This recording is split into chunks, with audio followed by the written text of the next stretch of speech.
आप देख रहे हैं सिटी इंडिया न्यूज चैनल, हक की आवाज।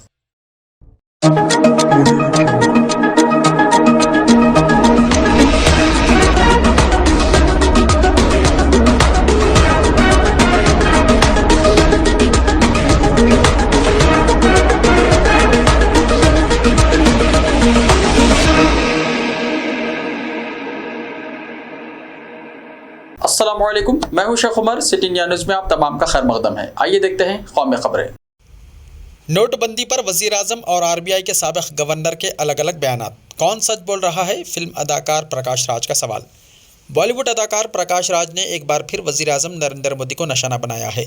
नोटबंदी पर वजीर आजम मोदी और रिजर्व बैंक ऑफ इंडिया यानी आरबीआई के साबिक गवर्नर रघुराम राजन के दो मुख्तलिफ बयानात शेयर करते हुए उन्होंने पूछा कि दोनों में से कौन सच कह रहा है। प्रकाश राज ने दावा किया कि पीएम मोदी ने कहा था कि हुकूमत हिंद ने आरबीआई के साथ बातचीत के बाद ही नोटबंदी जैसा कदम उठाया है, जबकि रघुराज राजन जो उस वक्त रिजर्व बैंक के गवर्नर थे, उनका कहना है कि हुकूमत ने नोटबंदी के सिलसिले में आरबीआई के साथ कोई बातचीत नहीं की थी। पीएम और राजन के बयान को शेयर करते हुए प्रकाश राज ने ट्वीट किया, प्यारे हमवतनों, इनमें से कौन सच बोल रहा है? सिर्फ पूछ रहा हूँ। आजम खान का नाम वोटर लिस्ट से भी खारिज। बीजेपी उम्मीदवार की दरख्वास्त पर इंतखाबी अफसर की कार्रवाई। सियासी अखाड़ा बने रामपुर के ज़िमनी इंतखाब की गूंज सूबे के ऐवान, इलेक्शन कमीशन से लेकर मुल्क की आला अदालत तक पहुंच गई है, मगर नतीजा वही आता है जो बीजेपी लीडर आकाश सक्सेना की ज़बान से निकल जाता है। ताज़ा पेशरफ्त में आकाश सक्सेना की शिकायत पर इंतखाबी अफसर ने आजम खान का नाम वोटर लिस्ट से भी खारिज कर दिया है। आकाश सक्सेना की ही एफआईआर पर कायम होने वाले मुकदमे में सज़ा मिलने के बाद आजम खान की असम्बली की रुकनियत मनसूख हो गई और उनके इंतखाबी मैदान में उतरने पर भी पाबंदी आयद कर दी गई। रामपुर असम्बली सीट के इलेक्टोरल रजिस्ट्रेशन ऑफिसर ने अवामी नुमाइंदगी एक्ट 1950 और अवामी नुमाइंदगी एक्ट 1951 के तहत वोटर लिस्ट से उनका नाम हटाने का हुक्म जारी किया। अफसर ने यह हुक्म रामपुर से बीजेपी उम्मीदवार आकाश सक्सेना की शिकायत पर दिया है। आकाश सक्सेना ने चाहरशंबे के रोज़ एसडीएम सदर और इंतखाबी रजिस्ट्रेशन अफसर रामपुर असम्बली हल्का निर्णयकार सिंह को एक दरख्वास्त पेश की, जिसमें मुतालबा किया गया कि चूँकि आजम खान पर इंतखाबी बदउनवानी का इल्ज़ाम है, इसलिए इनके वोट का हक़ मनसूख कर दिया जाए। इसरो ने सुनहरी तारीख रकम की। मुल्क के पहले प्राइवेट रॉकेट का कामयाब लॉन्च। हिंदुस्तानी खलाई तहकीक तंजीम इसरो ने जुमे को मुल्क का पहला प्राइवेट रॉकेट विक्रम एस को कामयाबी से लॉन्च किया, जिसका नाम प्रारंभ है, जिसने सुनहरी तारीख रकम की। 3 घंटे की उल्टी गिनती के बाद सुबह 11:30 बजे प्रारंभ ने यहाँ से कामयाबी के साथ उड़ान भरी। हैदराबाद के स्काई रूट एरोस्पेस कंपनी ने इस रॉकेट को तैयार किया है। 545 किलोग्राम वजनी ठोस ईंधन से चलने वाला और 6 मीटर लंबा सब ऑर्बिटल लॉन्च व्हीकल को साउंड रॉकेट लॉन्च से छोड़ा गया। 3 पेलोड के साथ इस रॉकेट के कामयाब लॉन्च के साथ ही हिंदुस्तान ने खला में एक और बड़ी छलांग लगा दी है। स्काई रूट एरोस्पेस ने ट्वीट किया, दिल की धड़कन तेज, सबकी नज़र आसमान की तरफ है, ज़मीन सुन रही है। भोपाल में आलमी तबलीगी इज्तिमा का आगाज़। 467 जमातों की आमद। भोपाल मध्य प्रदेश में तबलीगी जमात के मुबल्लिगीन का इज्तिमा शुरू हो गया है। इसमें शिरकत के लिए मुल्क और बैरून मुल्क से 467 जमातें भोपाल पहुंची हैं। एक अंदाजे के मुताबिक इस 4 रोज़ा तकरीब में 10 लाख अफराद शिरकत करेंगे। इसमें मजहबी रहनुमा वाज़ व नसीहत करेंगे। आलमी तबलीगी इज्तिमा में फ़जर की नमाज सुबह 6:05 पर अदा की गई। इसके बाद तालीम का सिलसिला शुरू हुआ। ये दौर दोपहर से पहले तक जारी रहेगा। यहाँ नमाज ज़ोहर और जमात का वक्त 2:15 पर मुकर्रर किया गया है। इसके बाद नमाज असर 4:30 बजे अदा की जाएगी। नमाज मगरिब का वक्त भोपाल की दीगर मसाजिद की तरह ही रहेगा, जबकि इशा की नमाज का वक्त मुकर्रर नहीं किया जाएगा, लेकिन मगरिब के बाद शुरू होने वाले बयान की तकमील के बाद नमाज अदा की जाएगी। इज्तिमा के लिए अतखेड़ी में अलग शहर कायम किया गया है, जहाँ मुबल्लिगीन के क़याम से लेकर वज़ू और गुस्ल तक के लिए वसी इंतज़ाम किए गए हैं। कोरोना की वजह से गुज़िश्ता 2 साल से इसका इनेकाद नहीं हो सका था। इस 4 रोज़ा आलमी इज्तिमा का अख्तिताम 21 नवंबर को होगा। ओप्पो रेनो 9 सीरीज़ 24 नवंबर को लॉन्च होगा। ओप्पो रेनो 9 सीरीज़ 24 नवंबर को लॉन्च के लिए तैयार है।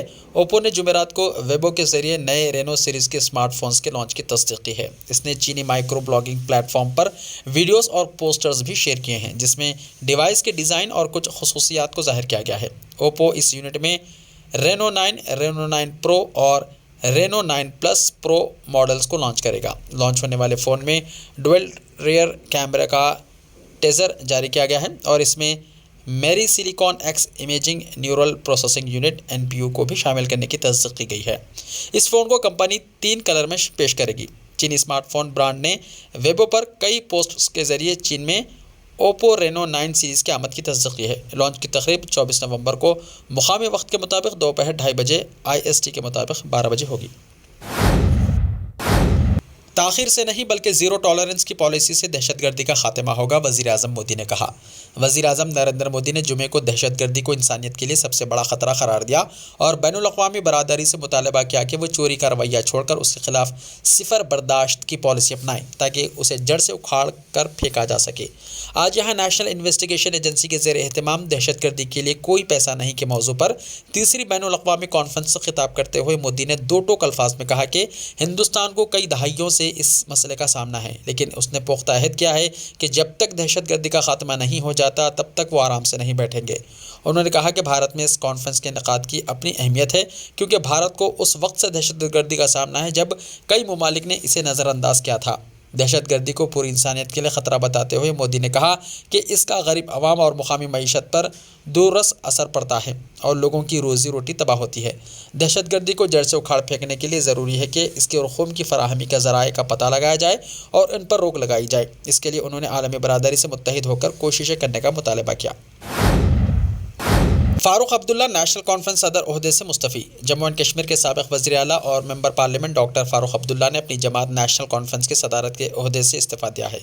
फ़ारूक अब्दुल्ला का ये ऐलान पार्टी के लिए हैरानकुन था। नेशनल कॉन्फ्रेंस ने पार्टी के दस्तूर के मुताबिक नए सदर के इंतखाब के लिए 5 दिसंबर का दिन मुकर्रर किया है। इस रोज़ पार्टी के बानी शेख मोहम्मद अब्दुल्ला का यौम पैदाइश भी है। फ़ारूक अब्दुल्ला ने साल 2002 में भी पार्टी की सदारत से इस्तीफ़ा दिया था और अपने बेटे उमर अब्दुल्ला के हाथों में पार्टी क़यादत सौंपी थी। ताहम बाद में पार्टी की कारकर्दगी मायूस कुन होने के बाद उन्हें दोबारा सदर मुंतखब किया गया। फ़ारूक अब्दुल्ला को 1982 में शेख मोहम्मद अब्दुल्ला की वफ़ात के बाद नेशनल कॉन्फ्रेंस का सदर बनाया गया था। मालूम हुआ है कि फ़ारूक अब्दुल्ला ने मंगल को पार्टी के सदर दफ्तर वाक़े नवाए सुबह कॉम्प्लेक्स में लीडरान के साथ मीटिंग के बाद अपने ओहदे से इस्तीफ़ा दिया है। बताया जाता है कि फ़ारूक अब्दुल्ला ने यह फ़ैसला अपनी उम्र और सेहत को मद्देनज़र रखते हुए किया है। ऐसा ही ताज़ा तरीन खबरों के लिए देखते रहिए सिटी इंडिया टीवी। तो मिलते हैं कल, तब तक के लिए अपना ख्याल रखिए। अल्लाह हाफ़िज़।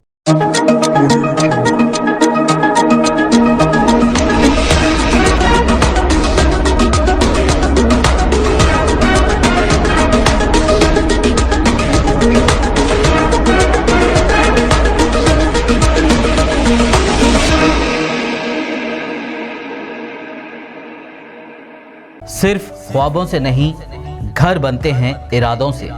MS techno and company builders and developers लेकर आए हैं एक नया प्रोजेक्ट साबेरीज Umar enclave super deluxe construction. शाहों के शहर हैदराबाद में चार मीनार के दामन में सिर्फ 1 किलोमीटर के फासले पर आजमपुरा फरहत नगर इलाके में। Booking start.